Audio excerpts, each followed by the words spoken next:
Olá, amigos. Mais um vídeo do Ministério Levanta e Anda, abordando mais uma disciplina teológica para estar abençoando a sua vida. E hoje nós vamos estar abordando uma disciplina que se chama armatiologia, que é, na verdade, a junção de duas palavrinhas gregas. Amártia, que quer dizer pecado ou erro, e logia, que vem de logos, que quer dizer ciência ou estudo. Então, a martiologia quer dizer a doutrina do pecado, ou o ensino ou o conceito desta doutrina. Agora, o que é pecado? Onde surgiu o pecado? Qual a sua origem? Qual o seu sentido? Qual a definição do pecado?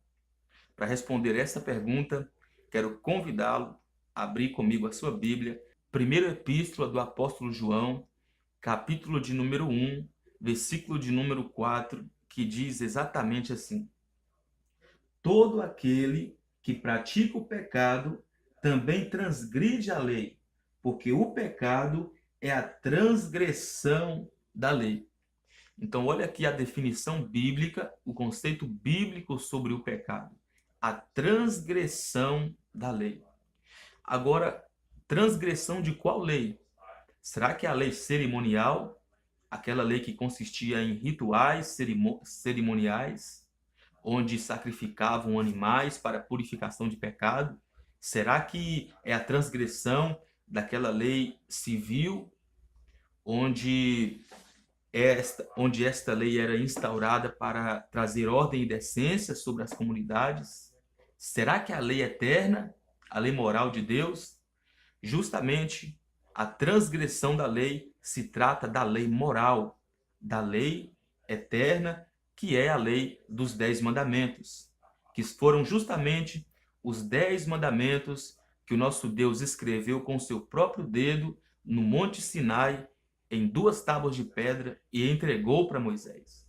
É desta lei que a Bíblia está falando, que ao ser transgredida, a pessoa comete pecado. Porque o pecado é a transgressão da lei. E quando nós observamos para a lei, nós percebemos que a lei moral é justamente a sombra do caráter do nosso Deus. Quando você olha para os 10 mandamentos, você percebe que ali está a sombra do caráter do nosso Deus, do caráter moral do nosso Deus. E quando você olha para esta palavra pecado, lá no original, ela tem um sentido, traz um significado que quer dizer errar o alvo. Justamente isso. Pecado é errar o alvo. Agora, qual é o alvo a ser atingido? Bom, de acordo com o que nós lemos aqui, em 1 João, capítulo de número 1, versículo de número 4, o alvo seria a lei. Então, toda vez que você atinge esse alvo, você está obedecendo a Deus e você não está pecando. Mas quando você erra o alvo, que é a lei moral de Deus, aí você comete pecado, aí você está transgredindo a lei e pecando contra Deus. Então, o que é pecar? Pecar é errar o alvo dos padrões éticos, morais e perfeitos que foram estabelecidos pelo próprio Deus. Agora, onde surgiu o primeiro pecado e quem foi que cometeu o primeiro pecado? A primeira desobediência. Quem foi o primeiro a errar o alvo dos padrões éticos, perfeitos e morais do nosso Deus? Quero que você abra sua Bíblia comigo, lá no livro do profeta Ezequiel, capítulo de número 28. Estou aqui abrindo a minha Bíblia, faça o mesmo aí, abra também a sua Bíblia em Ezequiel, capítulo de número 28. Quando você encontrar, vai lá para o versículo de número 14 ao versículo 15, que diz exatamente assim: Tu eras querubim da guarda ungido, e te estabeleci. Permanecias no monte santo de Deus, no brilho das pedras andavas. Perfeito eras nos teus caminhos, desde o dia em que foste criado. até que se achou iniquidade em ti. Bom, esta passagem bíblica está fazendo menção aqui de duas pessoas. Está fazendo menção do rei de Tiro. É uma profecia que foi levantada contra o rei de Tiro e que também faz menção ao próprio Satanás, que quando habitava no céu e sendo um anjo de luz, havia cometido pecado, havia desobedecido, a partir do momento em que surgiu no coração dele uma iniquidade. Então observe que o pecado se originou lá no céu.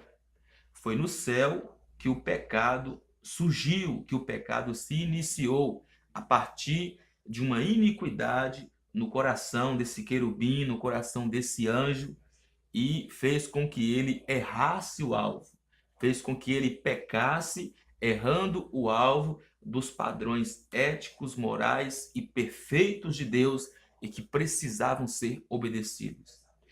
Agora, qual foi a iniquidade que fez com que esse anjo pecasse, que fez com que esse anjo errasse o alvo? Quero que você abra sua Bíblia comigo mais uma vez, agora no livro do profeta Isaías, no capítulo de número 14, versículo 12 ao 14, para percebermos, com base bíblica, qual foi a iniquidade que surgiu no coração desse anjo, desse querubim, que fez com que ele errasse o alvo. Eu estou aqui abrindo a minha Bíblia, faça o mesmo aí. Abra sua Bíblia também comigo, por favor. Capítulo de número 14 de Isaías. A partir do versículo de número 12. Que diz exatamente assim: Como caíste do céu, ó estrela da manhã, filha da alva, como foste lançado por terra, tu que debilitava as nações. Tu que dizias no teu coração, eu subirei ao céu, acima das estrelas de Deus, exaltarei o meu trono, e no monte da congregação me assentarei nas extremidades do norte. Bom, esta profecia aqui do profeta Isaías está fazendo menção tanto contra o rei da Babilônia, e está fazendo menção também para esse anjo, esse querubim, que morava no céu e que foi achado iniquidade no seu coração.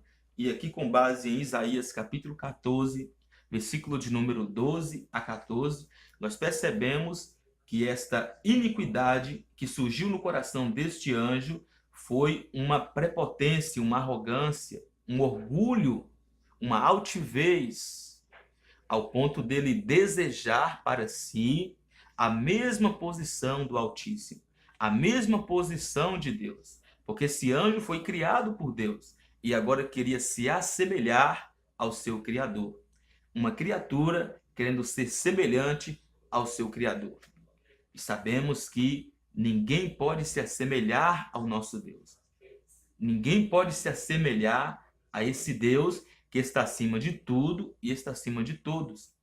Então, a partir do momento em que esse anjo deixou fluir no seu coração um desejo de se assemelhar a Deus, de querer estar na mesma posição de Deus, ele foi expulso do céu. Nós conhecemos a história bíblica, e quando ele foi expulso do céu, ele levou consigo uma terça parte dos anjos que ele conseguiu ali convencer com o seu engano. E esses anjos, eles são hoje em dia os demônios, né? Satanás e os seus demônios, que são os principados e as potestades que o apóstolo Paulo vai falar lá no capítulo 6 de Efésios. Os dominadores deste mundo tenebroso, que outrora eram anjos que moravam no céu e foram expulsos do céu pela desobediência, porque erraram o alvo dos padrões éticos, morais e perfeitos e eternos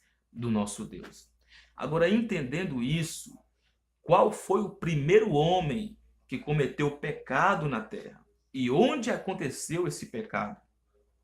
Qual foi o primeiro homem que errou o alvo dos padrões estabelecidos por Deus. Eu quero que você abra comigo a sua Bíblia, no capítulo 3 do primeiro livro da Bíblia, o livro de Gênesis. Vamos estar lendo a partir do versículo 8, para entendermos onde aconteceu o primeiro pecado na terra e quem foi que cometeu esse primeiro pecado.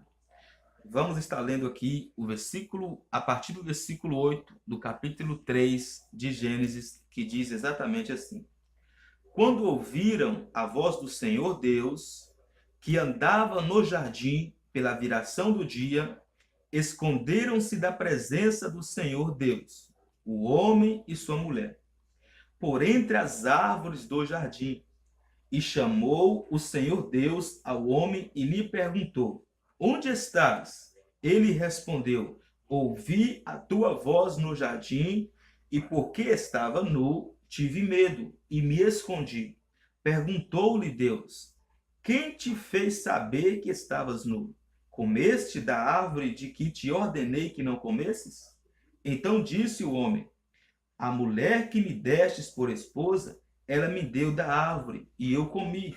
Disse o Senhor Deus à mulher: Que é isso que fizestes? Respondeu a mulher: A serpente me enganou, e eu comi.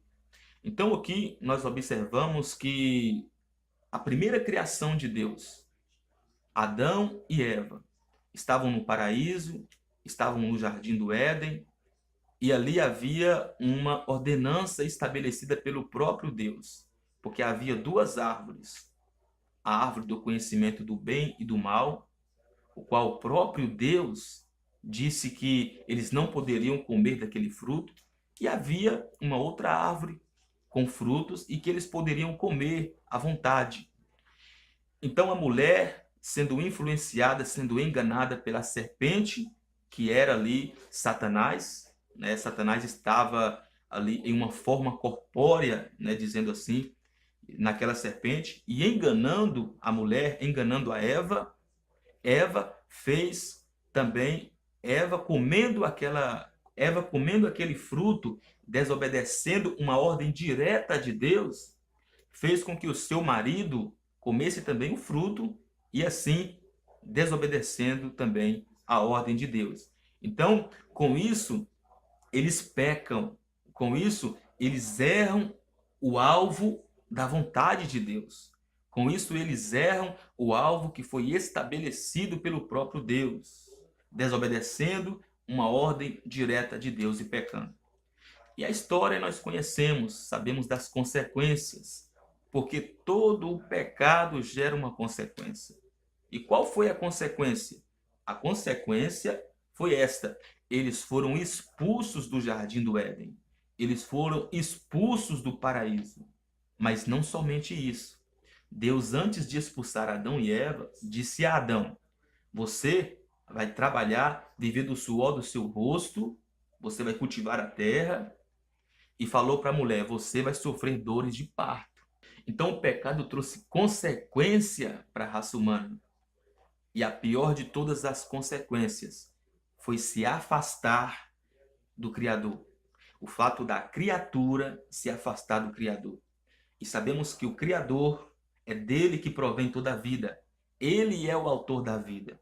Então, quando a criatura se afasta do Criador, automaticamente a criatura morre. Não tem vida porque se afastou da vida.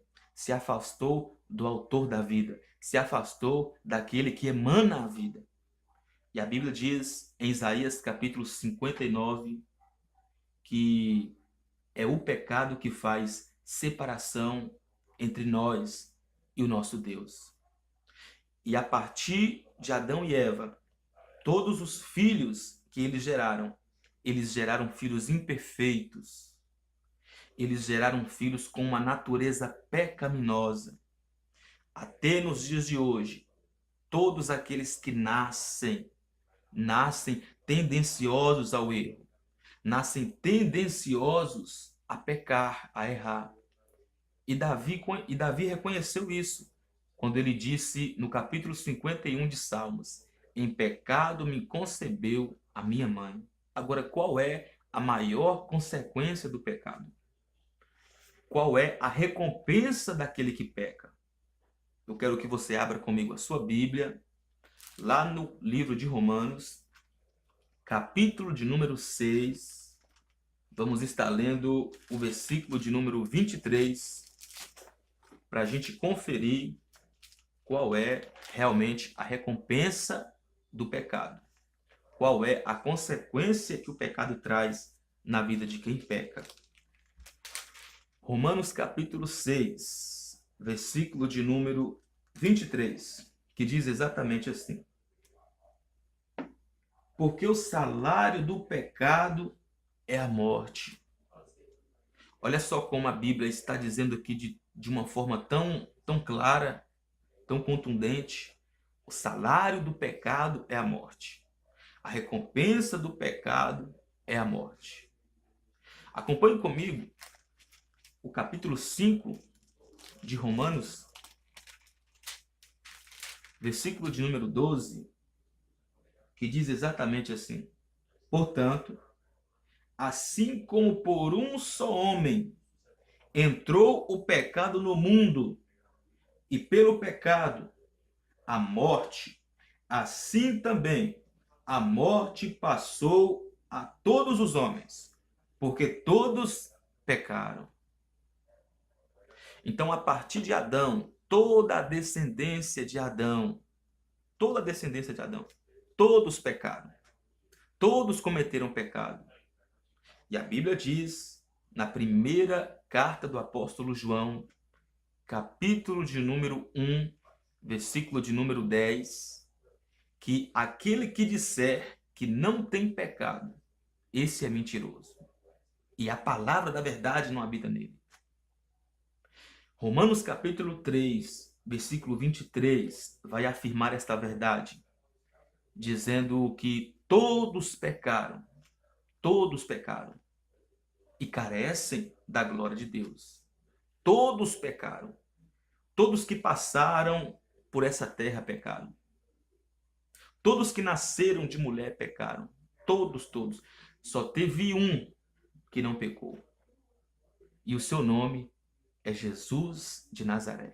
Jesus Cristo foi o único que não pecou. Foi tentado de todas as formas, foi tentado em todas as áreas, contudo, não pecou. Agora o restante, todos pecaram.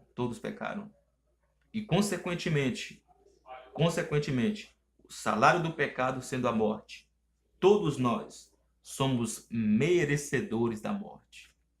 Todos nós merecemos morrer, porque todos nós erramos o alvo. Todos nós pecamos. Existe um padrão ético, moral, eterno, perfeito, estabelecido por Deus, o qual precisa ser atingido. Mas todos os homens que passaram por essa terra, nenhum deles conseguiu atingir esse alvo. Todos desobedeceram a Deus. Todos falharam, todos pecaram, todos erraram. Lembram daquela passagem bíblica onde os fariseus trazem uma mulher adúltera diante de Jesus? E todos pegam em pedras e falam: mestre, esta mulher é uma adúltera, esta mulher pecou. Segundo a lei de Moisés, deve ser apedrejada. O que esse homem diz? Jesus, então, olha para aquele povo, olha para aquela mulher e começa a dizer o seguinte: aquele que nunca pecou, que atire a primeira pedra. E imediatamente todos começaram a pegar as suas pedras e jogarem no chão e abaixando as suas cabeças, saindo. Porque não existe ninguém que não tenha cometido pecado. Todos cometeram pecado. Todos. E todos são dignos, são merecedores da morte. Mas eu quero ler para você a continuação do versículo 23 do capítulo 6 de Romanos, que diz exatamente assim: porque o salário do pecado é a morte, mas o dom gratuito de Deus é a vida eterna em Cristo Jesus, nosso Senhor.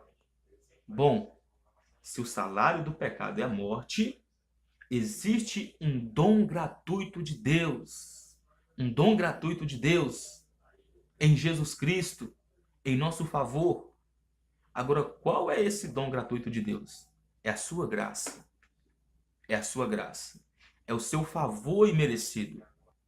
Eu quero ler com você mais um texto bíblico que está na segunda carta de Paulo aos Coríntios, capítulo de número 5, versículo de número 21, que diz exatamente assim: aquele que não conheceu o pecado, ele o fez pecado por nós, para que nele fôssemos feitos justiça de Deus. Então Jesus, o único homem que andou por essa terra, foi tentado em todas as áreas, contudo não conheceu o pecado, mas ele mesmo o fez pecado por nós, para que nele fôssemos feitos justiça de Deus. Então, todos os homens pecaram, mas existe um homem que não pecou e substituiu nossos pecados. E o apóstolo João entendeu isso quando olhou para Jesus e começou a dizer: eis aí o Cordeiro de Deus que tira o pecado do mundo. Quando nós lemos a primeira carta do apóstolo João, capítulo 1, versículo de número 10, ali a Bíblia vai dizer o seguinte: que se confessarmos os nossos pecados, ele, Jesus, é fiel e justo para nos purificar de toda injustiça. Então, existe remissão de pecado. Se por um lado o salário do pecado é a morte, por outro lado, existe um dom gratuito de Deus que é a vida eterna. Mas eu quero te dizer que jamais nós conseguiremos nos santificar por conta própria. Jamais conseguiremos atingir o alvo dos padrões éticos morais estabelecidos por Deus sem que haja uma intervenção do Espírito Santo de Deus agindo em nosso interior, agindo em nosso coração. Portanto, esta obra extraordinária é exclusiva do Espírito Santo de Deus. Portanto, é o Espírito Santo de Deus quem vai nos convencer do pecado, da justiça e do juízo. E quando o Espírito Santo de Deus, ele começa a fazer essa obra em nosso coração, ele trabalha para sensibilizar os nossos corações, para que haja sensibilidade, para que haja arrependimento de pecado. E então ele nos aponta para a cruz. E quando nós olhamos para a cruz, nós ficamos constrangidos diante de tanto amor que foi manifestado por mim e por você. E então nós enxergamos a Cristo como sendo aquele que vai nos ajudar e vai nos auxiliar a atingir o alvo. Porque Jesus disse em João capítulo 15, versículo 5: sem mim nada podeis fazer. Sem mim nada podeis fazer. Então, é Jesus quem vai nos ensinar a andar de forma santa, irrepreensível diante de Deus. É Jesus que vai nos ensinar a atingir o alvo estabelecido por Deus. O apóstolo Paulo entendeu isso quando ele disse em Gálatas capítulo 2, versículo 20: já estou crucificado com Cristo. Agora vivo não mais eu, mas Cristo vive em mim. E a vida que agora vivo na carne, vivo na fé do Filho de Deus, o qual me amou e se entregou por mim. Portanto, só Jesus pode conduzir a sua vida a obedecer à vontade de Deus. Só Jesus pode auxiliar você para que você venha estar atingindo o alvo, para que você venha estar obedecendo à vontade do Senhor e não pecando e não errando. Existe uma grande diferença entre o pecador e o pecadeiro. Bom, o pecadeiro é aquele que faz do pecado um estilo de vida. É aquele que peca e, por ter uma mente entenebrecida, ele não tem nenhuma sensibilidade para perceber a sua condição, a sua situação, para perceber a gravidade da sua situação. Então ele peca e a ficha não cai. Ele peca e continua pecando e continua desobedecendo sem nenhuma sensibilidade, sem nenhum temor. Agora o pecador somos todos nós, como diz o capítulo 3 ali, e versículo 23 de Romanos. Como diz também Romanos 5:12 e 1 João capítulo 1, versículo de número 10. Todos nós somos pecadores. Agora precisamos ser pecadores arrependidos. O pecado precisa acontecer acidentalmente na nossa vida. Não é aquilo que nós projetamos em nosso coração, não é aquilo que nós premeditamos em nosso coração, mas algo inusitado, algo que acontece acidentalmente. Eu quero que você acompanhe comigo aqui o capítulo 6 da carta de Paulo aos Romanos. Vamos estar lendo a partir do versículo 6, para a gente estar finalizando essa disciplina teológica e para entendermos qual deve ser a nossa procedência em Cristo Jesus nesse mundo com relação ao pecado. Diz assim a palavra de Deus em Romanos capítulo 6, a partir do versículo 6 a seguir. Sabendo isto, que foi crucificado com ele o nosso velho homem, para que o corpo do pecado seja destruído, e não sirvamos o pecado como escravos, porquanto quem morreu está justificado do pecado. Ora, se já morremos com Cristo, cremos que também com ele viveremos, sabedores de que, havendo Cristo ressuscitado dentre os mortos, já não morre, a morte já não tem domínio sobre ele. Pois quanto a ter morrido, de uma vez para sempre morreu para o pecado, mas quanto a viver, vive para Deus. Assim também vós considerai-vos mortos para o pecado, mas vivos para Deus em Cristo Jesus.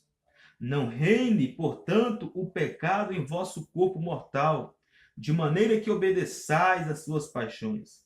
Nem ofereçais cada um os membros do corpo ao pecado, como instrumentos de iniquidade, mas oferecei-vos a Deus como ressurretos dentre os mortos, e os vossos membros a Deus como instrumentos de justiça.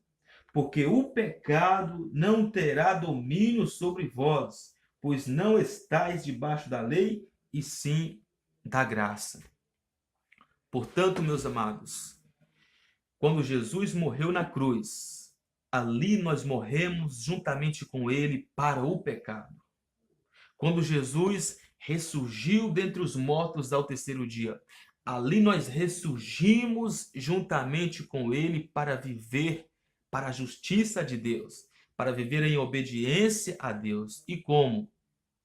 Se revestindo da nova natureza em Cristo Jesus, se despindo da velha natureza, do velho homem, das velhas práticas de iniquidade, e nos revestindo do novo homem, da nova criatura, assim como está escrito em 2 Coríntios, capítulo 5, versículo 17. Assim que alguém está em Cristo, nova criatura é. As coisas velhas já passaram, eis que tudo se fez novo. Então, em Cristo Jesus, encontramos novidade de vida, e esta novidade de vida está em andar em justiça, andar em retidão, andar em obediência a Deus. Portanto, em Cristo, nós conseguiremos atingir o alvo dos padrões éticos, perfeitos, morais e eternos de Deus. Que todas essas instruções, que esse estudo possa ter abençoado aí a sua vida, né? Eu acredito que tudo que foi dito aqui teve relevância para você e que você possa estar colocando em prática o que você ouviu, e nós nos veremos então na nossa próxima disciplina teológica em mais um vídeo do Ministério Levanta e Anda. Deus abençoe você.